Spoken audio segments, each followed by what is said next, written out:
AKTU के exams के लिए अभी भी यूट्यूब के रैंडम वीडियोस देख रहे हो? मुझे भी वही प्रॉब्लम थी। फिर मैंने डाउनलोड किया यूनिक सीरीज ऐप जो एकेटीयू के सिलेबस के हिसाब से बना है। अब हर सब्जेक्ट एकदम इजी लगता है। यहाँ मिलते हैं जो वीडियो लेक्चर्स, नोट्स और प्रीवियस ईयर पेपर्स, सब एकेटीयू सिलेबस के अकॉर्डिंग। बेस्ट पार्ट, पहली परचेज पे 20% ऑफ भी है। बस कोड यूज करो, SAVE20। डाउनलोड करो अभी unique series app, smart students की चॉइस। हेलो फ्रेंड्स, स्वागत है आपका यूनिक सीरीज प्लेटफॉर्म पर। साथ ही मैं पूर्ण प्रकाश और मैं आज यहाँ पे बात करने वाला हूँ मोस्ट एक्सपेक्टेड क्वेश्चन का, जो आपके सब्जेक्ट है प्रोजेक्ट मैनेजमेंट। बहुत सारे स्टूडेंट की क्वेरी थी, शायद इसका इंपॉर्टेंट क्वेश्चन भेजिएगा। इंपॉर्टेंट क्वेश्चन क्या है, बन सकते हैं, क्योंकि एक न्यू सब्जेक्ट इंट्रोड्यूस हुआ है आपके इलेक्टिव सब्जेक्ट में, जो ओपन इलेक्टिव का सब्जेक्ट है। और सब्जेक्ट कोड आप देख पा रहे होंगे क्या है, आपका BOE 070 आपका ये सब्जेक्ट कोड है। तो आप यहाँ पे देख पाइएगा, ये आपका न्यू सब्जेक्ट है। यहाँ पे आपके प्रीवियस ईयर क्वेश्चन भी, आपके पेपर भी बहुत कम ही अवेलेबल है। तो इसलिए साथियों, जो मैं क्वेश्चन बताने जा रहा हूँ इसको एक बार आप देख लीजिएगा। और जो आपके सिलेबस है वो भी न्यू इंट्रोड्यूस है। इसके पहले आपको कोई चीज़ मिलेगा नहीं। इसके पहले जो आपका सब्जेक्ट था प्रोजेक्ट मैनेजमेंट एंड एंटरप्रेन्योरशिप था, तो वहाँ पे इस बार पूरा एंटरप्रेन्योरशिप पूरा हटा दिया गया, सिर्फ आपको प्रोजेक्ट मैनेजमेंट रखा गया है। और टॉपिक भी बहुत सारे वास्ट किए गए हैं, ठीक है, बहुत बड़े रखे गए हैं। तो सभी को देखते हुए मैंने इस वीडियो को मैं बनाया हूँ, ताकि आपको एक ओवरव्यू मिल पाएगा। और साथ में अगर आप इन क्वेश्चन को तैयारी करके जाते हो तो आप बेटर से बेटर कहें कि आप एक बेटर स्कोर कर पाएंगे। आप ये आपके ऊपर है कितनी अच्छे से आप तैयारी करके जाते हो। तो आइए हम शुरुआत करते हैं। हम यूनिट वाइज यूनिट चलेंगे। और आगे बढ़ने पर साथ ही मैं बता दूं, यदि आप इस सब्जेक्ट को पढ़ना चाहते हो, ठीक है, तो आप हमारे ऐप पर, यूनिक सीरीज के ऐप पर जा सकते हो। वहां पे आपको सब्जेक्ट मिल जाएगा। अदरवाइज आप यहाँ पे यूट्यूब चैनल पे भी आप मेंबरशिप के अंदर देख सकोगे, ठीक है। आप मेंबरशिप लोगे तो इसके सारे पूरे प्लेलिस्ट पड़े हुए हैं, बट अभी आप देखोगे तो नहीं वॉच होगा। जैसे आप 199 का आई थिंक मेंबरशिप है, जैसे आप वो ज्वाइन करते हो, ठीक है, ज्वाइन करते हो, तो वहाँ पे सारे वीडियोज आपके प्ले होने लगेंगे, तो वहाँ से भी आप देख सकते हो। मैं इसलिए बोल रहा था, वन शॉट से काम नहीं चलने वाला। जो भी मैं क्वेश्चन बताने वाला हूँ, आप वो क्वेश्चन देख लीजिएगा, ऐसे क्वेश्चन जो आपके एग्जाम में आते हैं। चलिए मैं आप स्टार्ट करता हूँ। यहाँ पे पहला मैं यूनिट वाइज यूनिट चलूंगा, ठीक है, यूनिट वाइज में चलता रहूंगा और आप देखते रहिएगा। तो पहला यूनिट जो है आपका, उसमें है आपका क्या, इंट्रोडक्शन सिंपल सा है, और आपका प्रोजेक्ट प्लानिंग के बारे में बात की गई है। तो यहाँ पे जो मैं पहला क्वेश्चन लूंगा, यहाँ पे आपका देखिए क्वेश्चन क्या है आपका, define project and explain it's की कैरेक्टरिस्टिक। तो प्रोजेक्ट क्या है, उसके की कैरेक्टरिस्टिक्स क्या है, ठीक है। How does a project differ from the routine operation, ठीक है, आपका डेली भी ऑपरेशन होता है, डेली कुछ ना कुछ एक्टिविटी करते रहते हो, तो वो आपका कैसे डिफरेंट है प्रोजेक्ट से, ठीक है। Discuss the different type of project with example. ऐसे क्वेश्चन आपके फ्रेम होंगे, तो आप इसको देखिएगा। दूसरा क्वेश्चन है आपका, what is the project management body of knowledge, PMBOK। मैंने इसको एक लेक्चर डिटेल में डिस्कस किया है, ठीक, उसको आप देख सकते हो। Explain the importance of the project life cycle and describe its various phase in detail. तो प्रोजेक्ट लाइफ साइकिल का क्या फेजेज हैं और उसका वेरियस, उसको डिटेल में डिस्कस करना है। थर्ड क्वेश्चन यहाँ पे मैंने लिया, discuss the role and responsibility of the project manager. ये क्वेश्चन बहुत ही इंपॉर्टेंट आता है, हर साल आपके क्वेश्चन आते रहते हैं प्रोजेक्ट मैनेजर के ऊपर, ठीक है। तो क्या आपकी रिस्पॉन्सिबिलिटी है प्रोजेक्ट मैनेजर का, ठीक है, क्या रोल है और क्या रिस्पॉन्सिबिलिटी है। What are the essential quality of and skill required to be an effective project manager. तो प्रोजेक्ट मैनेजर का रोल, रिस्पॉन्सिबिलिटी क्या है, और साथ में उसके पास क्वालिटी और स्किल क्या क्या रिक्वायर्ड होती है, ये आपको बात करनी है। ये आपके थर्ड क्वेश्चन में आता है, ठीक है। ये सभी आपके लॉन्ग टाइप क्वेश्चन है। ये क्वेश्चन आएंगे तो आपके 7 मार्क्स में ऐसे एज रखे जाएंगे। और यदि आपने इसको तैयार कर लिया तो इससे आपके जो आपके सेक्शन बी के क्वेश्चन है या सेक्शन ए के हैं, वो तो आराम से हो जाएंगे। अगला में आप क्वेश्चन देखिए क्या हुआ, what is a project charter, ठीक है। क्या है आपका प्रोजेक्ट चार्टर, क्या होता है, आपको डिफाइन किया गया होगा, आपने पढ़ा होगा, ठीक है। एक्सप्लेन इट्स कंपोनेंट सिग्निफिकेंस, इसका कंपोनेंट्स क्या है, सिग्निफिकेंस क्या है। Also discuss the role of a project sponsor. जब आप प्रोजेक्ट चार्टर पढ़ोगे तो इसमें आपका प्रोजेक्ट स्पॉन्सर भी आएगा, ठीक है, पहले यूनिट में। तो आपको प्रोजेक्ट चार्टर, प्रोजेक्ट स्पॉन्सर से टॉपिक उठाया, क्वेश्चन उठाया गया है, ठीक है। अगला हमारा मोस्ट इंपॉर्टेंट क्वेश्चन है, इवन कहें कि ये आपके इस अगर एग्जाम में नहीं आया तब भी आपको ये आगे कई बार क्वेश्चन ये पूछा जाएगा, ठीक है। क्या आपका शॉर्ट एनालिसिस उठाया गया। तो what is short analysis, strength, weakness, opportunity and threat, how it applied in project planning. Project plan करने में कैसे यूज होता है। And explain the process of project team formation and the importance of attitude and aptitude of team members, ठीक है। तो जब आप प्रोजेक्ट टीम प्लानिंग कर रहे हो तो वहां पे आपके जो टीम मेंबर्स होंगे उनके क्या है, एटीट्यूड क्या होते हैं, एप्टीट्यूड क्या होते हैं, वो भी आपको देखना है, ठीक है। तो इस प्रकार से आपके क्वेश्चन फ्रेम होते हैं। मैंने सिर्फ 5 क्वेश्चन लिए हैं यूनिट 1 से। यदि आप इसको पढ़ लेते हो तो आपका यूनिट 1 से कोई भी क्वेश्चन छूटने वाला नहीं है, ठीक है। तो आप इसको पढ़ के जाइएगा, इसको एक बार देखिएगा, सिलेबस देखिएगा। सिलेबस साथियों बहुत ही इंपॉर्टेंट है, सिलेबस से मैं सारे क्वेश्चन यहाँ पे बनाया हूँ, ठीक है। चलिए अब आगे चलता हूँ। यहाँ पे अगला क्वेश्चन, अगला यूनिट है आपका सेकंड यूनिट, जहाँ पे आप बात करते हो स्ट्रक्चर सिलेक्शन एंड शेड्यूलिंग। तो आपका प्रोजेक्ट प्लानिंग के बाद स्ट्रक्चर क्या है, प्रोजेक्ट सिलेक्शन कैसे होता है, उसको शेड्यूल कैसे करते हैं, ठीक है। तो इसकी हम बारे में क्वेश्चन लेंगे। तो यहाँ पे मैंने यूनिट सेकंड से मैंने 6 क्वेश्चन यहाँ पे लिए हैं। तो आपका यहाँ पहला क्वेश्चन क्या है, देखिएगा, explain the various project selection method, ठीक है। तो आपको प्रोजेक्ट सिलेक्ट करने का मेथड क्या क्या है। उसके बाद यहाँ पे 2 मेथड होते हैं, एक आपका डीसीएफ होता है, एक नॉन डीसीएफ होता है, ठीक है। तो कैश फ्लो मेथड क्या हमारा है और विथ नॉन डीसीएफ मेथड, दोनों को कंपेयर करना है, ठीक है। इसको एक प्रकार से ऐसे बोल सकते हो, इसको बोलते हैं यहाँ पे क्वालिटेटिव मेथड्स नॉन डीसीएफ को, और डीसीएफ को बोलते हैं क्वांटिटेटिव मेथड, ठीक है। तो इसको मैंने अपने लेक्चर में बढ़िया से बताया हुआ है, तो उसके हिसाब से भी आप यहाँ पे कंपेयर कर सकते हो। अगला क्वेश्चन आपका आता है यहाँ पे, सेकंड क्वेश्चन में बात करूंगा, what is most important question ये भी है साथियों, ठीक है। यहाँ पे बात करूं तो डीसीएफ मेथड जो है ये बहुत इंपॉर्टेंट है, ठीक है, इस वाले क्वेश्चन से। और यहाँ से आपका ब्रेक इवन एनालिसिस क्या है, ठीक है, इसको आपको पढ़ के जाना है। Explain its significance in project formulation and how is the cost price and value estimated in the project, ठीक है। तो इसकी सहायता से आप कैसे कॉस्ट प्राइस और वैल्यू कैसे एस्टिमेट करते हैं प्रोजेक्ट को, इसको आपको पढ़ के जाना है, तो ध्यान दीजिएगा। इसके बाद में आगे क्वेश्चन की मैं बात करूं, थर्ड नंबर का जो हमारा क्वेश्चन है, differentiate between the PERT and CPM, ठीक है। PERT हमारा क्या है, सीपीएम क्या है, इन दोनों को आना चाहिए, इनके बीच डिफरेंस निकालना, ठीक है। And under what circumference is each method used, किस सर्कमफरेंस में आपका PERT कब यूज किया जाता है और सीपीएम कब यूज किया जाता है, ये भी आपको बात होनी चाहिए। On the explain the terms critical path, float and slacks क्या होते हैं, आप ये आपको सीपीएम वाले पार्ट में आएगा, तो इसको आप सीपीएम से निकालना सीखोगे। तो ये आपके यहाँ पे यूज करना और ये आपको निकालना आना चाहिए। इससे आपका सीपीएम से आपको एक न्यूमेरिकल भी आ सकता है, क्रिटिकल पाथ कैसे निकालोगे आप, तो उसको आप देख लीजिएगा, वो भी आपके लेक्चर में इंक्लूडेड है, ठीक है। फोर्थ नंबर में यहाँ पे describe the process of project pricing क्या होती है, ठीक है, जिसको बोलते हैं टाइम कॉस्ट ट्रेड ऑफ, ठीक है।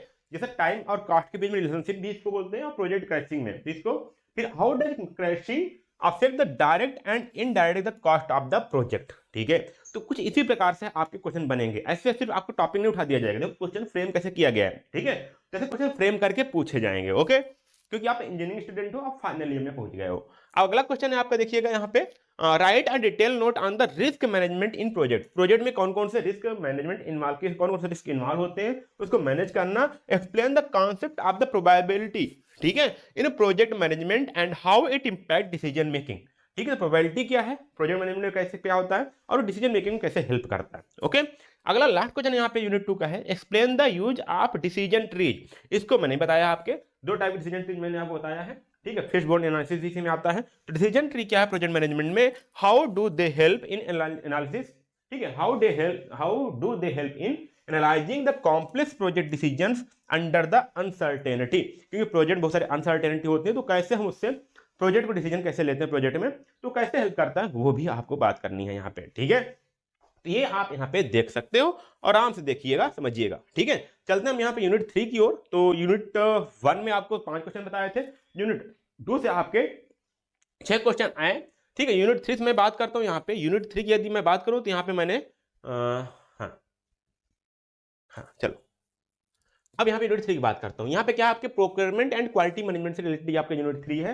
यहाँ पे प्रोक्योरमेंट से लेंगे हम यहाँ पे, और आपकी जो है क्वालिटी से। तो पहला हमारा क्वेश्चन क्या, what is the procurement management, ठीक है। प्रोक्योरमेंट लगा, जैसे आपको बोली लगाना होता है, टेंडर बिडर, मैंने उसको बताया बिड क्या होती है, टेंडरिंग क्या होती है, और कॉन्ट्रैक्ट क्या होता है, प्रोजेक्ट और प्रोक्योरमेंट क्या होता है, ठीक है। तो इसमें प्रोक्योरमेंट वाला पार्ट है। Discuss the various method of the vendor selection and the criteria used for evaluating the vendor. तो वेंडर सिलेक्शन मेथड भी इसमें है और प्रोक्योरमेंट में ही है, ठीक है।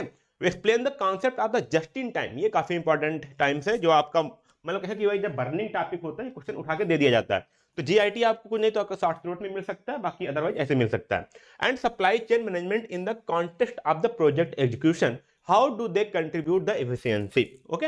अगला थर्ड क्वेश्चन है हमारा यहाँ पे, difference between the quality control, ठीक है, क्यूसी एंड क्वालिटी एश्योरेंस, दोनों में डिफरेंस क्या होता है, ठीक है, ये आपको लिखना है यहाँ पे। Explain the concept of total quality management, TQM जो कॉन्सेप्ट है वो क्या है, तो क्यूसी, क्यूए और टीक्यूएम, ये तीनों टॉपिक से आपको क्वेश्चन आ सकते हैं। फोर्थ है आपका, what are the quality circle, discuss the use and cause and effect analysis, ठीक है। लास्ट में बताया था डिसीजन ट्री, और उसमें आता है, इसमें आया क्या आ रहा है इसमें, कॉज एंड इफेक्ट एनालिसिस में जो आपका फिशबोन एनालिसिस है, इसके बारे में बात की जा रही है, ठीक है, and analysis in solving the quality issue with in the project. तो प्रोजेक्ट में आप काज एंड इफेक्ट एनालिसिस यूज करके कैसे आप क्वालिटी इश्यू को फाइंड आउट करते हो, उसको यहाँ पे एक्सप्लेन करना है। ठीक है, अगला क्वेश्चन आपका, explain the concept of six sigma. ठीक है, six sigma and how it is different from the traditional quality management approach, discuss the relevance of the ISO standard in project management. ये 3 question बना के आपके निकाले गए हैं। ठीक है, एग्जाम में ऐसे क्वेश्चन आते हैं। ठीक है, अगर इसमें कोई भी क्वेश्चन आ गया, देखो कैसे घुमाया। इसमें आपके 2 टॉपिक, पहली बात तो आपको सिक्स सिग्मा लाया। ठीक है, सिक्स सिग्मा के साथ साथ आपको आईएसओ स्टैंडर्ड भी इसमें डाल दिया है। ठीक है, तो आपको ये भी डिस्कस करना है। आगे चलते हैं यहाँ पे, differentiate between the resource levelling. ये देखिए मोस्ट इंपॉर्टेंट टॉपिक। यहाँ पे 2 वर्ड आपके कंफ्यूजिंग है, एक है आपका रिसोर्स लेवलिंग, ठीक है, और एक है आपका रिसोर्स क्राइसिंग। ठीक है, तो दोनों के बीच में डिफरेंस निकालना है। ठीक है, तो difference between the resource levelling and resource crashing, why are these techniques necessary in project scheduling. इस टाइप के क्वेश्चन बन रहे हैं, फ्रेम हो रहा है। अगला हम बात करें लास्ट क्वेश्चन को, तो explain the importance of quality in the project management. ठीक है, तो प्रोजेक्ट मैनेजमेंट में जो क्वालिटी की इंपॉर्टेंस है वो क्या है, and how does poor quality management impact the overall project cost and schedule. यदि हम पुअर क्वालिटी का मैनेजमेंट है हमारे पास, तो कॉस्ट और टाइम, ठीक है, कॉस्ट एंड शेड्यूल, ठीक है, शेड्यूल मतलब यहाँ पे टाइम ही बात कर जाती है। ठीक है, क्या आपका टाइम, तो कॉस्ट और टाइम को कैसे ये अफेक्ट करता है, कैसे ये मैनेज करते हैं, ठीक है, कैसे इंपैक्ट करता है, वो बात होती है यहाँ पे। तो यूनिट 3 में आपके यहाँ पे मैंने 7 क्वेश्चन डाले हैं, क्योंकि काफी इंपॉर्टेंट टॉपिक, काफी इंपॉर्टेंट यूनिट्स है, यहाँ पे क्वेश्चन उठने की संभावनाएं काफी ज्यादा होती हैं। चलिए थोड़ा सा आगे चलते हैं हम यहाँ पे। अब हम यहाँ पे बात करते हैं यूनिट 4 की। ठीक है, किसकी हम बात करेंगे, यूनिट 4 की। चलो यहाँ पे क्या है, प्रोजेक्ट कंट्रोल एंड इवैल्यूएशन। ठीक है, ये आपका यूनिट का है। पहला क्वेश्चन हमारा, explain the project control cycle. ठीक है, प्रोजेक्ट कंट्रोल साइकिल क्या है, discuss the techniques used in controlling project schedule cost and quality. तो प्रोजेक्ट को हम शेड्यूल से कैसे कंट्रोल, मतलब प्रोजेक्ट शेड्यूल कैसे कंट्रोल करेंगे, प्रोजेक्ट कॉस्ट को कैसे कंट्रोल करेंगे, और प्रोजेक्ट क्वालिटी कैसे कंट्रोल करते हैं, इसको सभी को डिस्कस करना है 1 by 1। अगला क्वेश्चन हमारा है, what is project change request. ठीक है, आप प्रोजेक्ट कर रहे हो, उसमें कोई चेंज आ गया, तो प्रोजेक्ट चेंज रिक्वेस्ट क्या है।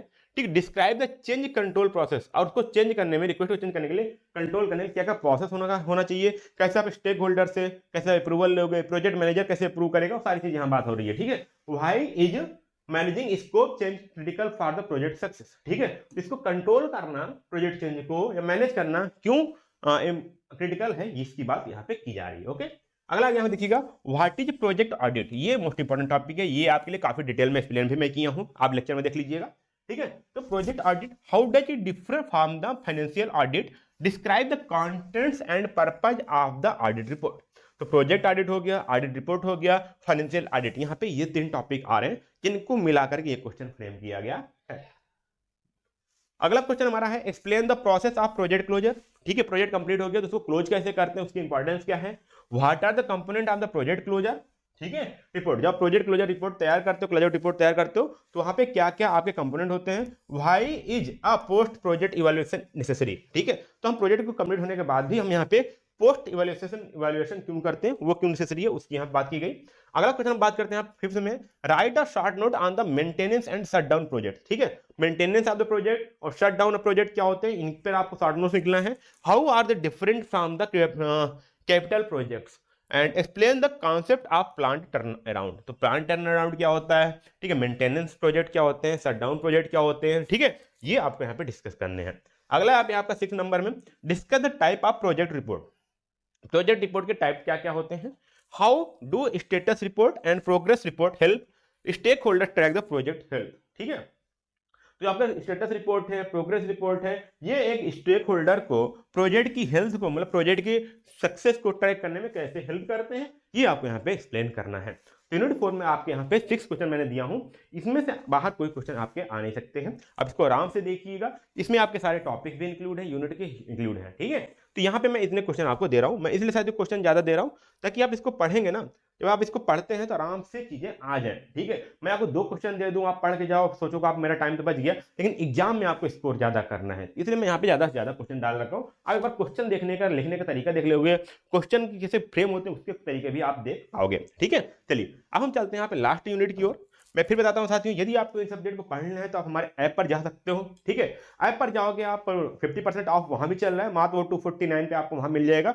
वहाँ पे आपको डाउनलोडिंग ऑप्शन, PDF सब कुछ मिल जाएगा, ठीक है। अगर आप यहाँ पे चाहो तो ऐप को नहीं डाउनलोड करना चाहते तो आप यूट्यूब पे मेंबरशिप लेकर के इस सब्जेक्ट को देख सकते हो। 199 को पे करोगे और आराम से वहाँ पे देख सकते हो। वहाँ पे बस ना कि यूट्यूब पे आपको PDF नहीं मिल पाएगा, ठीक है, क्योंकि यूट्यूब पे कोई फीचर नहीं है कि आप PDF रीड कर पाओ। ओके, चलो अब यहाँ पे देखिएगा यूनिट 5 की बात करता हूँ। यहाँ पे तो क्वेश्चन क्या है आपका, ठीक है, discuss the factor affecting the selection of a project site.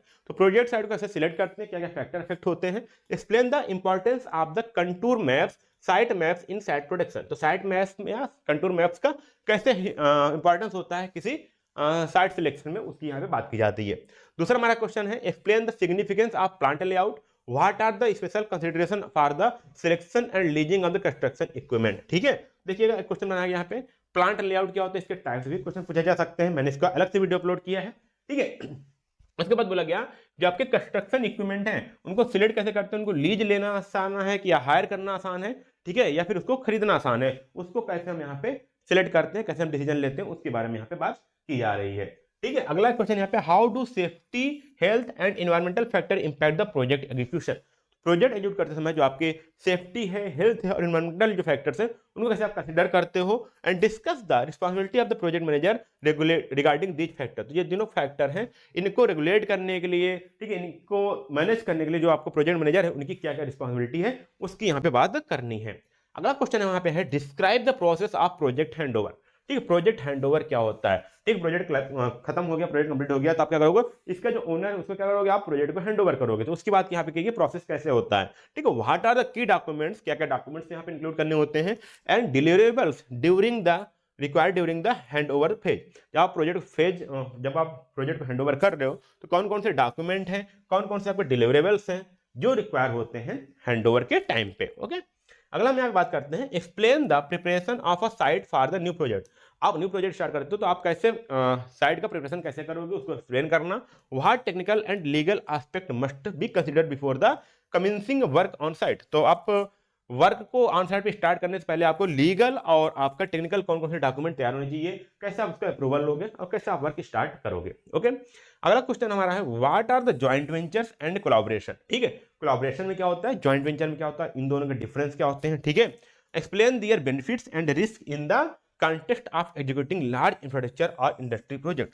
तो इन दोनों में क्या क्या रिस्क हो सकते हैं, क्या एडवांटेज हो सकते हैं, क्या डिसएडवांटेज होंगे, उसकी बात हम बात करेंगे, ठीक है। बेनिफिट मतलब एडवांटेज हो गया, रिस्क मतलब डिसएडवांटेज क्या हो गया। जब आप कोई बड़ी इंडस्ट्री तैयार कर रहे हो विद इन द कंट्री, तब आपका जॉइंट वेंचर में क्या दिक्कतें आती हैं और आपके कोलैबोरेशन में क्या दिक्कतें आती हैं, वो चीज़ आपको यहाँ पे डिस्कस करने हैं, ठीक है। तो ये आपका इंपॉर्टेंट क्वेश्चन था ला करके आपके प्रोजेक्ट मैनेजमेंट के। मैं फिर से यही कहना चाहता हूँ, ठीक है, आप इसको पढ़ाई करिए, इसकी तैयारी करिए बढ़िया से, ठीक है, जितना हो पाए उतना पढ़िए। थ्योरेटिकल सब्जेक्ट है, ज़्यादा से ज़्यादा आप मार्क्स के स्कोर कर सकते हो, ठीक है। न्यूमेरिकल सब्जेक्ट होता तो आप थोड़ा सा प्रॉब्लम हो सकती, क्योंकि आप 7th सेमेस्टर के स्टूडेंट हो, आपको सिर्फ 3 ही सब्जेक्ट पढ़ने हैं, ठीक, 3 ही सब्जेक्ट का आपके एग्जाम देने हैं। तो एक आपका कोर्स सब्जेक्ट हो गया, एक डिपार्टमेंटल इलेक्टिव हो गया, एक आपका ओपन इलेक्टिव हो गया। तो इसको आप छोड़िए नहीं, ये आपकी स्कोरिंग सब्जेक्ट है, इसको अच्छे से पढ़ के जाओगे, अच्छे से लिख कर आओगे तो आप अच्छे से स्कोर कर सकते हो, ठीक है।